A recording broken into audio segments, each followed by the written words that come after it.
There's been a lot of talk lately about the possibility of a major war with Iran. People are saying, oh, if we don't watch out, there could be a major war with Iran, or often it's couched as, well, if Israel doesn't cool it, before you know it, there'll be a major war with Iran, involving Iran and Israel, and maybe the United States will get dragged in. But to me, this all begs a question like, well, so what? Like, what is a major war? What does it even mean, this term major war that's thrown around? What can Iran do in a conflict? And should we really be scared about it? I'm going to answer these questions in this video. My name is Michael Shurkin, and welcome to my YouTube channel, Pax Americana, a conversation about world affairs, global conflict, military strategy, and anything else that happens to be on my mind. I'm going to do this video in two parts. The first part, I want to talk about the Iranian military, Iranian capabilities, their strategy, their military strategy. Iranians are not stupid people. I might say many things about the Iranian regime, but the Iranians are like respect. They're very clever. So they have a very good strategy and a very good military strategy, which means that their military can do more harm than, let's say, that it looks like it can on paper. And I think that's actually very important to take in mind. So we're going to look at all those things. And then secondly, I want to look at scenarios, talk about like, what could really happen? What are we talking about? What is the worst case scenario and what are the more probable scenarios? So let's get down to it. Part one. Now, normally I might do this by talking about the order of battle. I might talk about defense budgets, that sort of thing. But I don't think it matters that much with Iran. Suffice to say that Iran has two very large militaries. Yes, two. There's the regular military, which predates the Islamic Revolution of 1978. And then there's the Islamic Revolutionary Guard Corps, or the IRGC, which was created in 1978. What's the difference? Well, I think the very good way of thinking about it is that the IRGC is to the regular Iranian military what the SS was to the Wehrmacht. And I do think this is a very good analogy, if for no other reason than the fact that both the SS and the IRGC, they're Nazis. They're ideological fire breathers who are absolutely crazy, believe in totalitarian regimes, and they really, really, really hate Jews. But I digress. So you have these two militaries. These are some numbers I'm just throwing up here. The army, regular army, has about 350,000 people in it. These numbers are very approximate. I got them off the internet. I'm not vouching for them, but I don't think it really matters. I think as ballpark figures, they probably suffice. I've read, by the way, that the army has as many as 10,000 main battle tanks, but we're talking like T-72s, T-62s, etc. Air Defense Forces, 15,000. The Air Force, 37,000. Navy, 18,000. Now, as for the IRGC, has maybe 190,000 people total. The ground forces, 150,000. They are, I've read, more like internal security focused, like beating up protesters and that kind of thing. Then there's the Aerospace Force, which is the ballistic missiles. That's who they are. Those are IRGC things.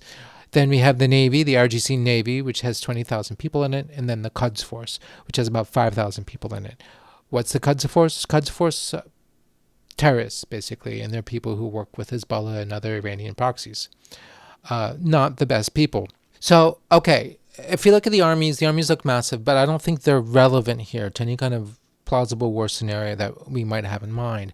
I also don't think that the Air Force is relevant because the Air Force, the Iranian Air Force, is basically it's a collection of antiquated fighter jets, mostly like F-4s, F-5s, F-14s, plus some more recent Chinese stuff and Russian stuff, but not enough to make that much of a difference. I think if you're dealing with like the Israeli Air Force or the American Air Force, I don't think it's an issue, just like that.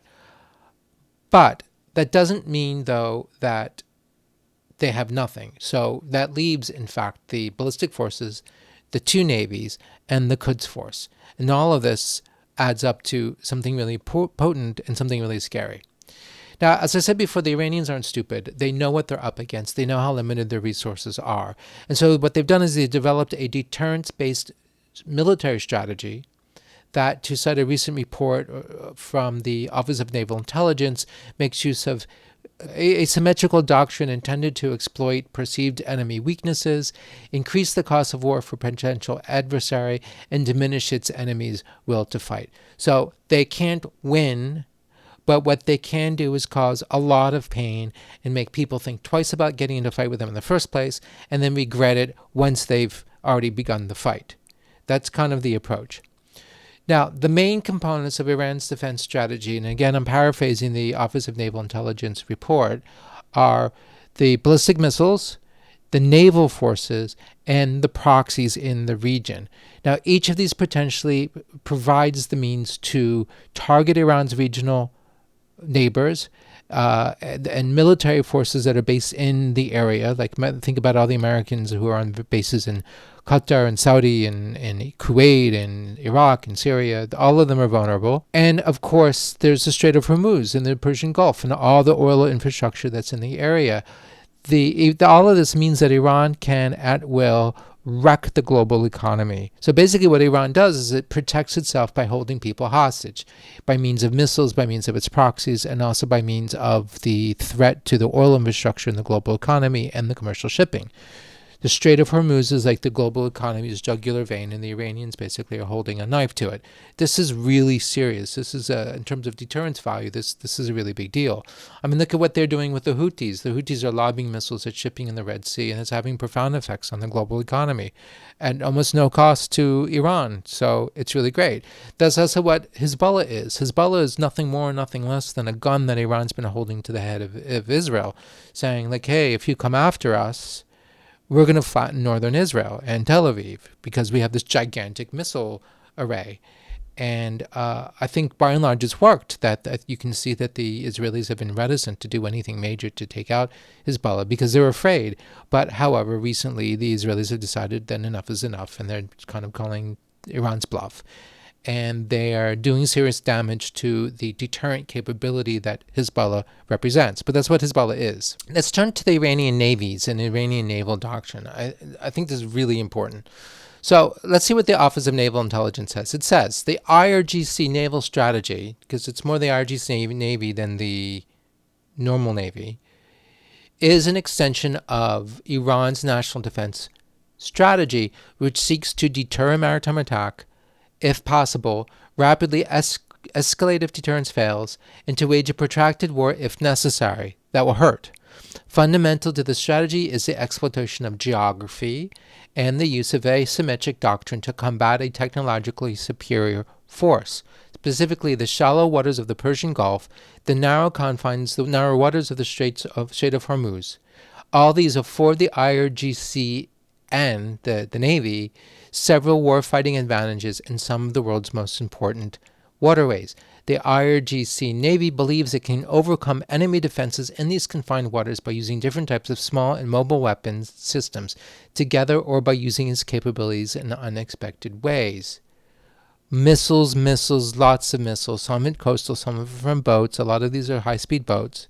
Plus ballistic missiles and cruise missiles that can target ground infrastructure, oil platforms, that kind of thing. This is how they're doing it. Basically, what we're looking at is a modern expression of the Je ne call. So what's the Je ne call? Je ne call was this 19th century naval doctrine. It emerged in several countries at the same time, but it's mostly associated with France and the French Navy, hence the term Je ne call. And what was going on is the French and others were looking at the Royal Navy, the British Royal Navy, and thinking like, holy crap, we can't keep up with them with parity. Like, we can't match them battleship for battleship. We don't have the money. We don't have the industrial capacity. So maybe what we should do is not, right? So let's come up with a cheaper way of getting around this. And so what the French and others thought was, okay, we can't duke it out with the Royal Navy on the high seas. We can't win that war. What we do need to do is we need to keep the Royal Navy from blockading our cities, and we need to be able to hit and hurt the British commercial shipping. So for the coastal thing, they came up with basically having lots and lots and lots of fast steamboats, torpedo boats that would fire this newfangled technology, which is torpedo, which is like the progenitor of the cruise missile. The thinking was that if you use swarm tactics, and also if you operate at night, these cheap, easy, fast torpedo boats can take down large and very expensive warships. So you win, right? And this will deter the British maybe from operating too closely to the French coastline or French ports, because they don't want to lose their large, expensive ships manned with like 800 people to these little torpedo boats. And at the same time, the French developed ships that could go hit the high seas and take out commercial shipping. Now, what we're dealing with now is actually faster boats than what we're talking about, like at the fin de siècle, plus something far more dangerous than those torpedoes in the form of anti-ship missiles. And they don't really need a blue water force in order to go and take out commercial shipping. They can do all of that very close to home in the Straits of Hormuz, in the Red Sea, and in the Persian Gulf. It's all right there. It's like a duck shoot, right? Or shooting ducks in a barrel. That's all the Iranians have to do. So they don't need a blue water navy. They just need a lot of missiles and mobile platforms that carry the missiles that are difficult to hit and numerous, right? So swarming tactics. Would the swarming tactics work against the U.S. Navy? I don't know. I don't think anybody knows. I worry that the U.S. Navy, even though it's had 40, 50 years to think about this problem, has taken it too casually, might feel too complacent because they're the big bad U.S. Navy. And I really worry about that. Is it true? I can't say. I don't know. Maybe they have taken seriously. Maybe they figured out what to do. But from what I've seen of the kinds of weapon systems that U.S. Navy ships have, which are really magnificent for handling like a few missiles that are fired at them.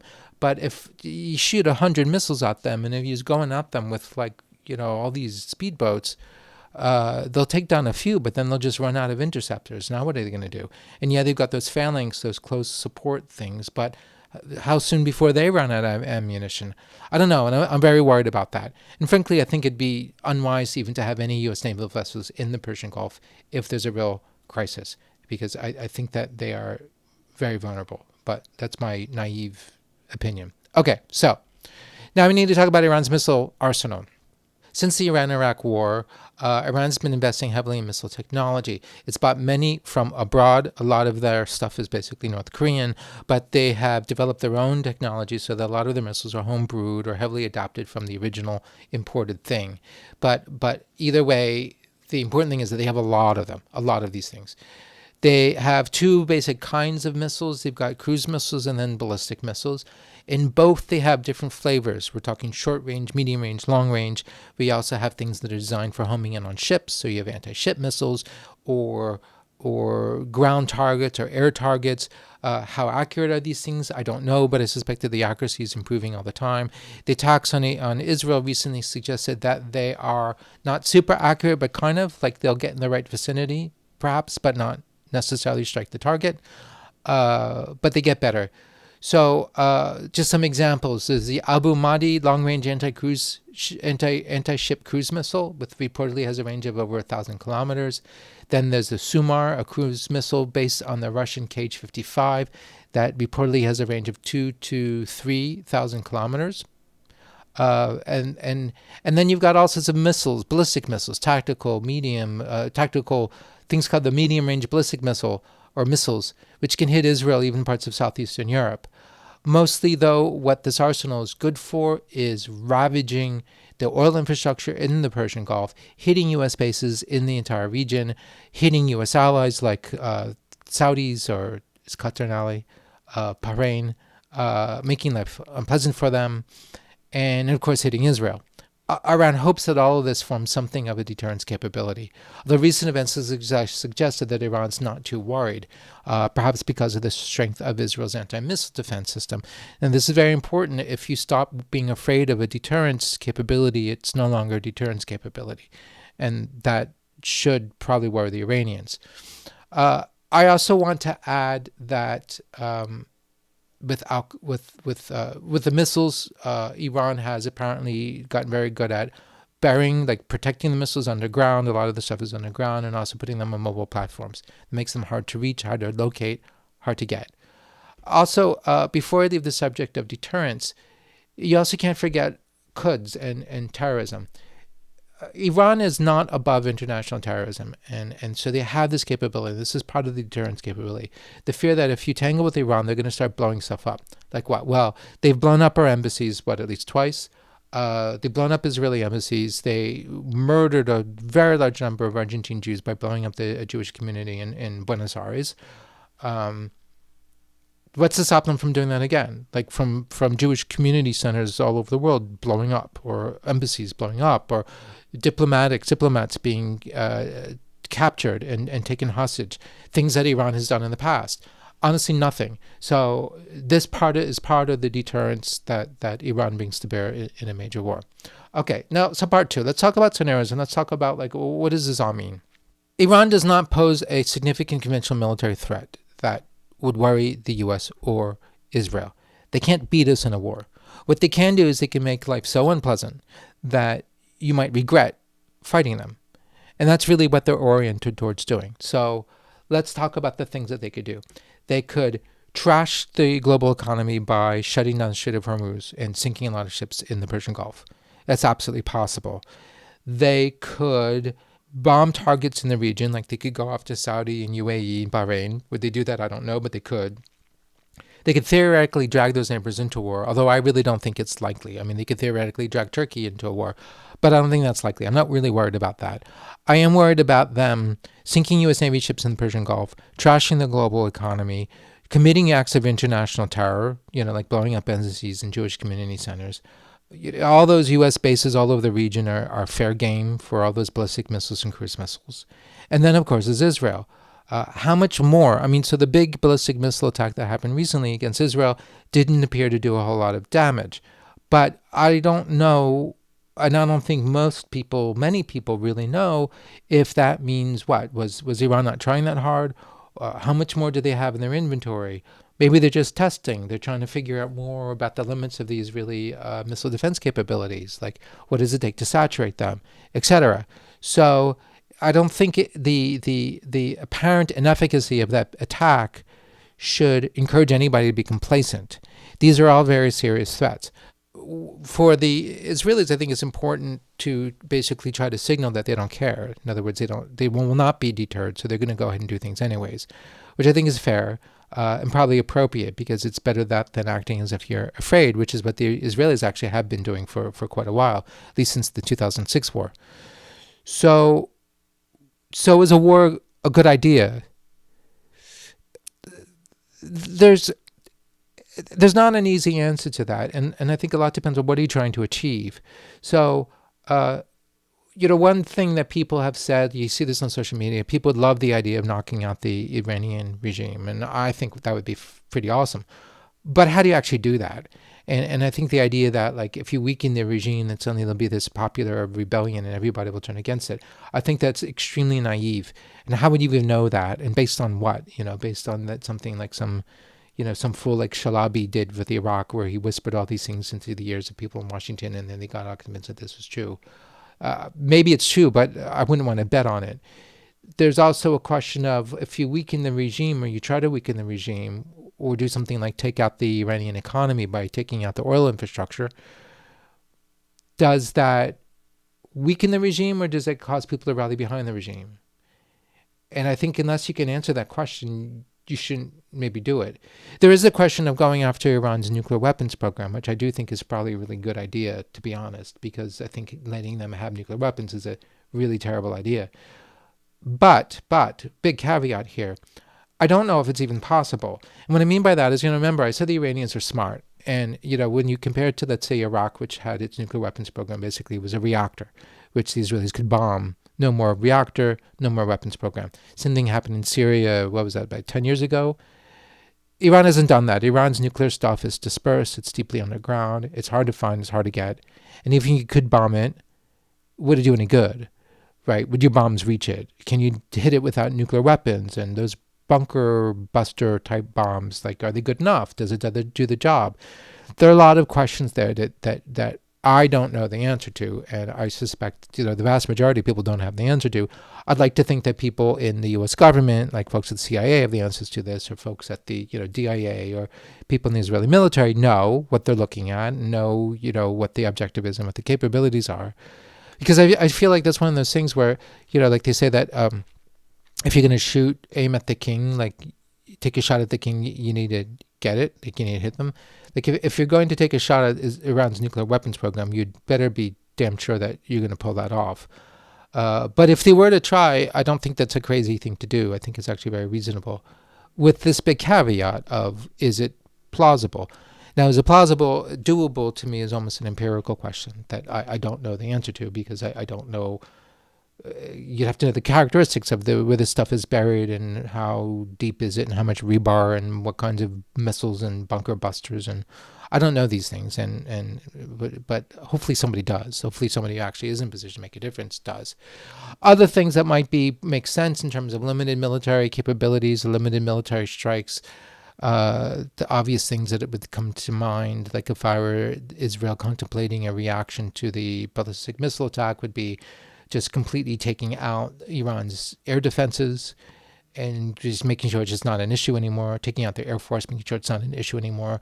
That way you have air superiority. That way your Air Force can do whatever it wants. That seems like a reasonable thing to do. Taking out their ballistic missile launchers and all the various missile launchers of various kinds would be very good, but I don't know how much could be done given that so much is mobile, moving around, underground, etc., etc. But certainly these are good targets. Anything that can be done to take out these missile boats, I think would be great. Although again, like how many can you take out in order to make a significant difference? I don't know. Um, I suppose that one of the things that you could do is to just scare the Iranian regime enough to then recreate a deterrence value, because I think that's been lost. I don't think Iran is scared. And I think this is a problem too, because I don't think they're scared of the US when I think they really need to be. I don't know if they're scared of Israel, but I think they need to be. And if they were scared, then I think maybe they would act with more circumspection. Of course, that might also push them even faster to develop nuclear weapons, but I kind of think they're going to do that anyways. I think we're well beyond that point. So I'm going to leave you with that. If you like this video, please like and subscribe. And also, if you have any comments, questions, recommendations, hit me in the comment section. I do read them. And check out my Substack, Pax Americana, the link in the description, plus my Twitter and LinkedIn and my website, michaelshirkin.com. Thank you very much. Bye.